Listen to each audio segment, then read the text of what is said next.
Guys, may nagtatanong sa akin, paano po daw basahin ang mga unsent message sa Messenger? Una po, buksan lang natin ang ating phone settings.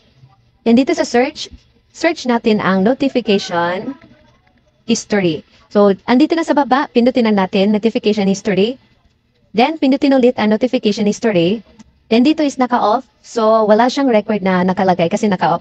Kailangan natin siyang i-activate para yung mga ina-unsent nila na message is mare-record po siya dito. Yung mga bago lang ha, pero yung mga luma, hindi po siya ma-record dito. Tapos, ang purpose kasi nito is, meron kasi for example lang ha, yung husband mo is na wrong sent. Instead na doon siya sa kabit niya. Sorry, sa kabit ha.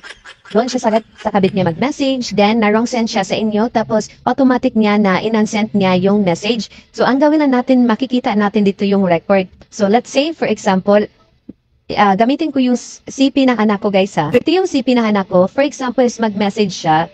Ayan. So, pindutin lang natin ang messenger. Ayan. Then, dito, iti-text niya ko. Ayan. So, for example, hello, mother.